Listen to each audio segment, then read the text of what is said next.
کہ بنی اسرائیل کا ایک بڑا مغرور شخص تھا، بڑا ایروگنٹ تھا، بڑا اس کا کر و فر تھا، ایک بند کمرے میں بیٹھا تھا۔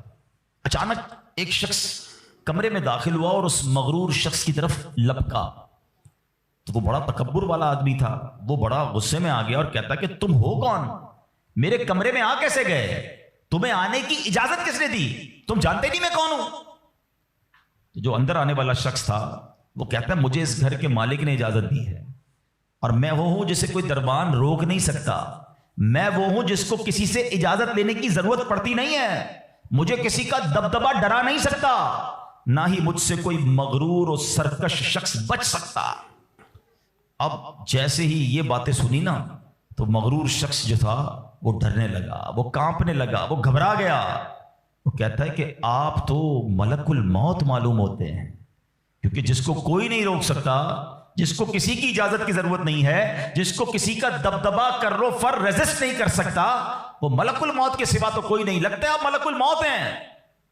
تو فرماتے ہاں میں ملک الموت ہوں۔ اب وہ شخص تو بڑا گناہگار تھا، وہ رونے لگا، چیخنے لگا کہ حضور تھوڑی سی مہلت دے دیں، کچھ نیکیاں کر لوں، توبہ کر لوں، اللہ کو راضی کر لوں، ابھی میری روح قبض نہ کریں۔ ہائے ہائے، ملک الموت فرماتے تمہاری سانسیں پوری ہو گئی ہیں، اب تمہیں کوئی ٹائم نہیں ملے گا۔ اگر تم نے، وہ پوچھتا حضور مجھے کہاں لے جایا جائے گا مرنے کے بعد؟ فرمایا اس مقام پر جہاں تو نے اعمال بھیجے ہیں، اس گھر کی طرف جو تو نے تیار کیا ہے۔ وہ شخص کہے گا حضور میں نے تو کوئی گھر تیار نہیں کیا، کوئی نیکی آگے نہیں بھیجی۔ ملک الموت فرماتے ہیں پھر تمہیں بھڑکتی آگ کی طرف لے جایا جائے گا، جہاں تمہارے گوشت پوشت وہ آگ نوچ لے گی۔ یہ کہہ کر ملک الموت نے اس شخص کی روح کو قبض کیا، اس کے پورے گھر میں کوہرام مچ گیا، گھر والے رونے لگے۔ اے میرے پیارے اسلامی بھائیوں، یہ واقعہ ہم سب کو کیا سکھا رہا ہے کہ جب موت آنی ہے نا، جب وہ وقت آ جانا ہے تو پھر ایک منٹ بھی آگے پیچھے نہیں ہو سکے گا، کوئی اس کو ڈیلے نہیں کر سکے گا، بلکہ جس حالت میں ہوں گے نا اسی حالت میں روح قبض کر لی جائے گی۔ ہماری موت کا وقت لکھا ہے، مقام بھی لکھا ہے، یہ چینج نہیں ہو سکتا۔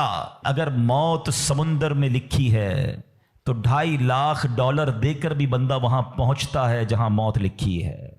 اگر موت کشتی سے ڈوب کر ہونا لکھی ہے تو 22 لاکھ دے کر بھی سینکڑوں لوگ ہمارے وطن سے جاتے ہیں اور ان کی موت یورپ کے سمندر میں جا کر ہو جاتی ہے۔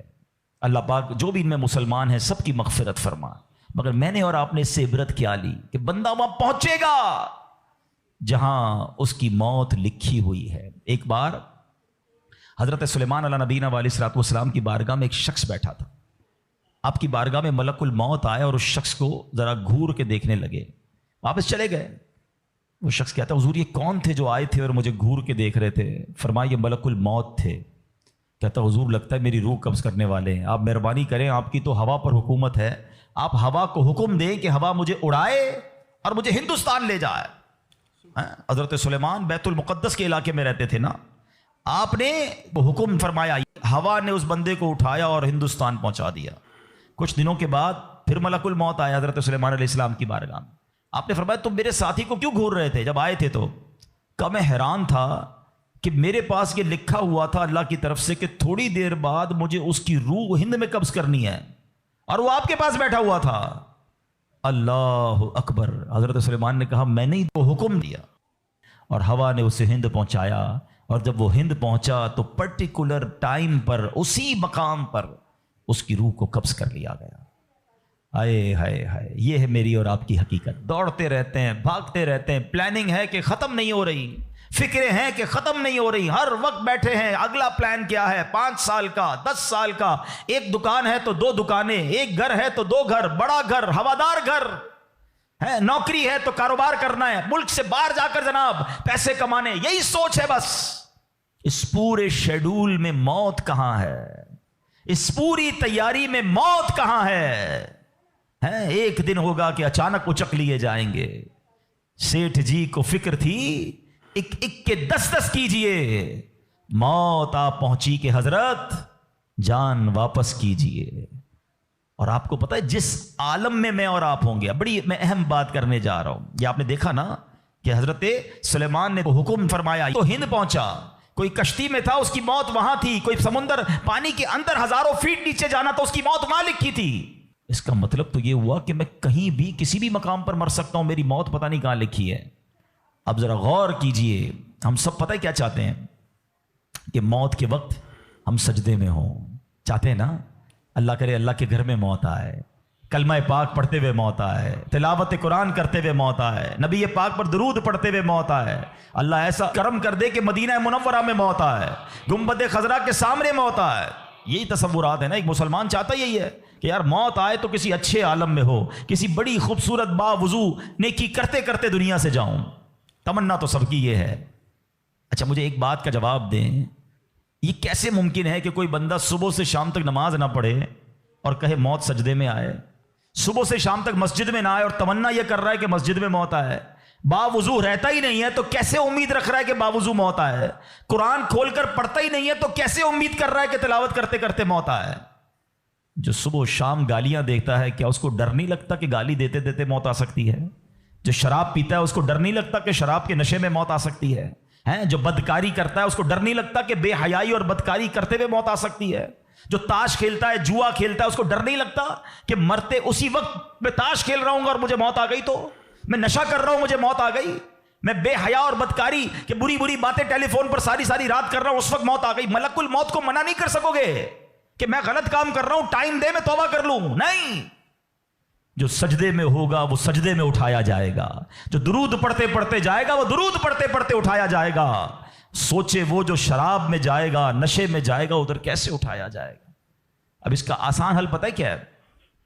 کہ بندہ زندگی ایسے گزارے کہ جس حال میں مرنا نہیں چاہتا نا وہ کام چھوڑ دے۔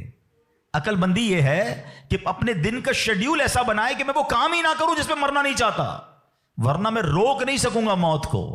آپ چاہتے ہیں اچھی موت ہو؟ میں بتاتا ہوں کس کی اچھی موت آ سکتی ہے۔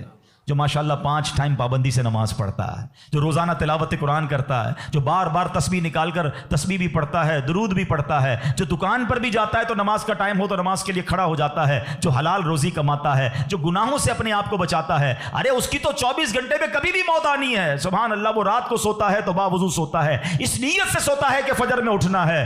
رات کو بھی جائے گا تو انشاءاللہ شہید کا مرتبہ پائے گا۔ دن میں کسی وقت موت آئے گی تو کوئی اچھا ہی کام کر رہا ہوگا نا۔ اب آپ سوچ لیں کس عالم میں مرنا ہے۔ اچھا ایک اور دل پر چوٹ کرنے والا جملہ سن لو، کون کون چاہتا ہے مرتے وقت زبان پر کلمہ طیبہ جاری ہو؟ ہائے ہائے، فضیلت پتہ ہے کیسی ہے؟ حدیث پاک میں آتا ہے جس کی زبان پر، حدیث کا مضمون ہے، آخری کلمہ لا الہ الا اللہ ہوگا، دخل الجنہ، وہ جنت میں داخل ہو جائے گا۔ ہم ہر مسلمان چاہتا ہے، ٹھیک ہے؟ آپ سب نے ہاتھ اٹھایا کہ آپ سب چاہتے ہیں مرتے وقت کلمہ پاک زبان پر ہو۔ اب ہاتھ نہیں اٹھانا، آپ سے پوچھ رہا ہوں، اپنے آپ سے پوچھ رہا ہوں، آج پورے دن میں کتنی بار کلمہ پڑھا ہے؟ اس پورے ہفتے میں کتنی بار کلمہ پڑھا ہے؟ عجب کہانی ہے ہماری، یقین کریں عجب کہانی ہے۔ مرتے وقت سب کو کلمہ چاہیے، زندگی میں کلمہ پڑھنے کا ٹائم نہیں ہے۔ اللہ اکبر۔ سکرات کو جانتے ہو کیسا ہوگا؟ زبانیں سخت ہو جائیں گی، بندہ اتنی تکلیف میں ہوگا کہ کوئی لفظ ہی نہیں نکلتا منہ سے۔ ہمارا تو بخار میں لفظ نہیں نکلتا، سکرات کی کیا بات کروں میں؟ جس وقت زبانیں بھاری ہوں گی کلمہ کیسے ادا ہوگا جب تم نے زبان کو عادی نہیں بنایا؟ ہاں، ایک بزرگ کا بڑا پیارا کال میں نے سنا تھا، وہ فرماتے ہیں اپنی زبان کو کلمے کا عادی بناؤ، جس وقت سکرات کا عالم ہوگا زبان بھاری ہوگی اس وقت بھی کلمہ جاری ہو جائے گا۔ مبارک ہونے جو روز کلمہ پاک کم از کم ایک تسبیح تو پڑھ لیا کرے یار۔ 100 بار کلمہ پڑھنے میں دیری کتنی لگتی ہے؟ کلمہ پاک اچھا، افضل الذکر، حدیث پاک میں کہا گیا سب سے بہترین ذکر جو ہے وہ لا الہ الا اللہ ہے۔ کتنا کرتے ہیں ہم؟ سوچے نا، ہم اب اپنے آپ کو کتنا دور رکھے ہوئے ہیں اپنی موت کی تیاری سے، اپنی آخرت کی تیاری سے، اپنی قبر کو روشن کرنے کی تیاری سے۔ نہ کریں میرے پیارے اسلامی بھائیوں ایسا۔ صرف دنیا نہیں ہے، ہم اس دنیا میں آئے ہیں نا، قرآن کہتا ہے، سورہ ملک پڑھتے رہتے ہو نا، قرآن میں رب کیا فرماتا ہے؟ الذی خلق الموت والحیات لیبلوکم ایکم احسن عملا۔ اللہ اکبر۔ اس میں کیا فرمایا رب نے؟ جس نے موت اور زندگی پیدا کی کہ تمہاری جانچ ہو کہ تم میں کس کا کام زیادہ اچھا ہے۔ میں اور آپ جو آئے نا دنیا میں، واٹ از دا ریزن؟ موت اور زندگی کو پیدا کرنے کا مقصد یہ ہے کہ چیک کیا جائے کون اچھے کام کر کے آتا ہے۔ یعنی آسان لفظوں میں ہم سب کو امتحان کے لیے بھیجا گیا ہے۔ ہم اس دنیا میں آئے ہیں، ہمارا ٹیسٹ ہو رہا ہے، آپ کا یار اتنا بڑا ٹیسٹ، ہاں یہ 50 60 70 سال کا ٹیسٹ ہے، اور اس کے بعد جو اچھے اعمال لے کر جائے گا 3-4 گھنٹے کے امتحان کے بعد ایک کلاس آگے بڑھتے ہو نا، ایک آپ کا درجہ آگے بڑھتا ہے، تھوڑا ٹیسٹ بڑا ہے مگر انعام ایسا ہے کہ جنت میں داخل ہو گئے تو پھر کبھی نکالے نہیں جائیں گے۔ ہاں قرآن کہتا ہے ہم فیہا خالدون، ہمیشہ ہمیشہ جنت میں رہیں گے۔ اگر جنت میں جانا ہے تو یہ ٹیسٹ پاس کرنا ہے۔ یاد رکھیے صحابی رسول حضرت طارق محاربی رضی اللہ عنہ فرماتے ہیں اللہ پاک کے آخری نبی صلی اللہ علیہ وسلم نے مجھے نصیحت کرتے ہوئے فرمایا یا طارق استعد للموت قبل الموت، اے طارق